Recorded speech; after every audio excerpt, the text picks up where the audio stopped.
여러분 안녕하십니까? 뉴스 더 개벽입니다. 세계 곳곳에서 발생한 개벽 뉴스를 알려드립니다.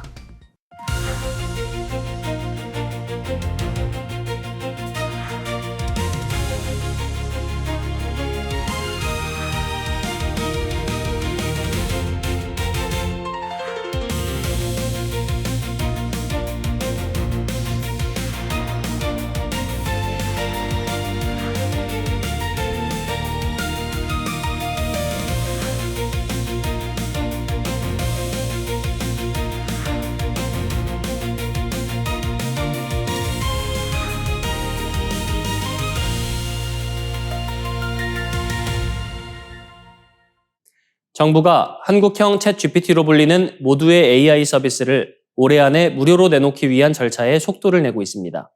과학기술정보통신부는 이르면 이달 중 모두의 AI 사업 공고를 정식으로 내기 위해 막바지 검토 작업을 진행하고 있습니다. 이 모두의 AI는 정부가 추진 중인 독자 AI 파운데이션 모델, 이른바 독파모를 기반으로 만들어지는 국민용 인공지능 서비스입니다. 단순히 질문에 답하는 챗봇을 넘어 행정 서류 작성과 생활정보 안내, 사무 지원까지 돕는 사이버 개인 비서 역할을 목표로 하고 있습니다. 정부는 이 서비스를 통해 국민 누구나 한국어와 한국 문화에 특화된 AI 에이전트를 하나씩 이용할 수 있도록 하겠다는 구상입니다.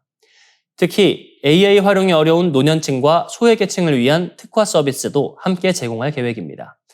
모든 국민이 한글처럼 쉽고 편리하게 AI를 사용할 수 있도록 하겠다는 취지입니다. 서비스에 실제 적용될 AI 모델은 오는 8월 전후로 예정된 독파모 2차 단계 평가 이후 윤곽이 드러날 전망입니다. 현재 LG AI 연구원, SK텔레콤, 업스테이지, 모티프 테크놀로지스 등이 독파모 프로젝트에 참여하고 있습니다. 연말 3차 평가까지 거치면 최종 2개 회사가 남게 됩니다. 정부는 8월 독파모를 오픈소스로 전면 공개하겠다는 계획도 밝힌 바 있습니다.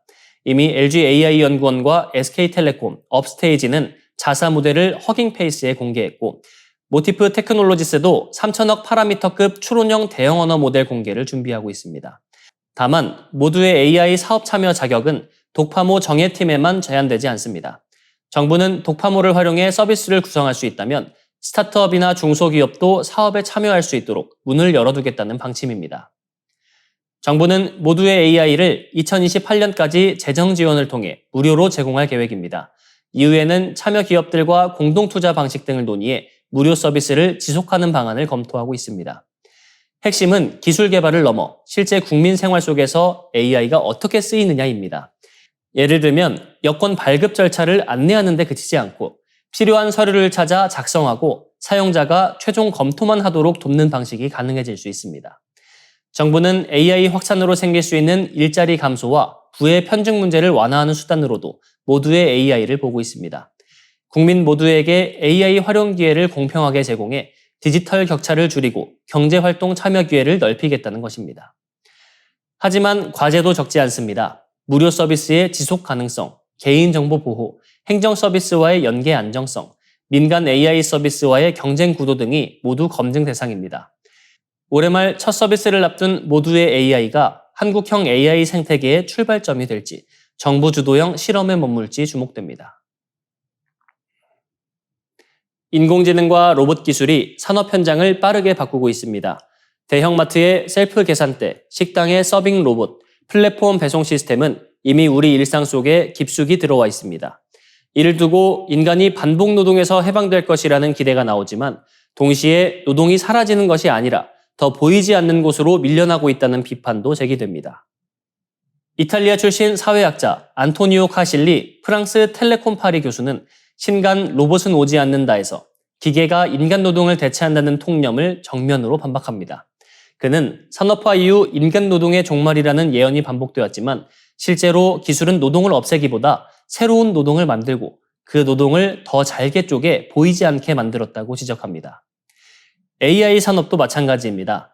인공지능이 스스로 작동하는 것처럼 보이지만 그 뒤에는 이미지와 텍스트를 분류하고 혐오 콘텐츠를 걸러내며 알고리즘 학습 데이터를 정리하는 수많은 저임금 노동자가 존재합니다. 배달기사와 플랫폼 노동자, 클릭 노동자, 콘텐츠 검열 노동자 역시 디지털 경제를 떠받치는 숨은 노동자들입니다. 카실리는 자동화란 인간 노동의 제거가 아니라 은폐의 과정이라고 분석합니다. 또 다른 신간, 사람의 마지막 직업은 AI가 대체하기 어려운 인간 노동의 영역에 주목합니다. 앨리슨 J. 퓨 존스 홉킨스대 사회학과 교수는 상담사나 의사, 교사, 목사, 미용사, 지역사회 활동가 등 사람의 감정을 이해하고 관계를 형성하는 노동을 연결 노동이라고 부릅니다. 저자는 자동화가 계산과 분석의 효율을 높일 수 있지만 사람을 하나의 고유한 존재로 알아보고 공감하며 상황에 맞게 반응하는 능력까지 대신할 수 없다고 말합니다.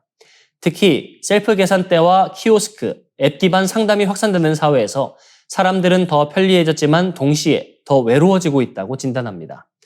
문제는 연결 노동마저 자동화될 경우 인간적 돌봄과 공감이 계층에 따라 차등 배분될 수 있다는 점입니다. 돈이 있는 사람은 사람에게 상담과 돌봄을 받고 취약한 사람들은 자동화된 서비스만 제공받는 미래가 올 수 있다는 경고입니다. 두 책이 던지는 AI 시대의 핵심 질문은 로봇이 인간을 대체할 것인가가 아니라 기술 뒤에서 누가 일하고 있으며 인간다운 관계를 어떻게 지킬 것인가입니다.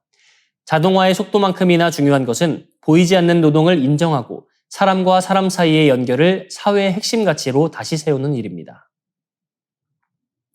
미국의 대쿠바 제재 강화와 극심한 연료난이 겹치면서 쿠바의 경제난이 인도주의 위기로 번지고 있습니다. 세계 식량 계획은 현재 쿠바 항만과 창고에 보관된 식량과 영양보충제 약 2만 톤이 제때 주민들에게 전달되지 못하고 있다고 밝혔습니다.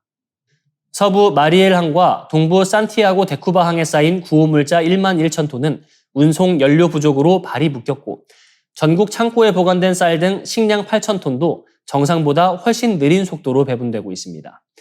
유엔은 향후 1년간 구호 활동에 500만 리터 이상의 디젤이 필요하다고 보고 있지만 안정적인 조달 방안은 마련하지 못하고 있습니다.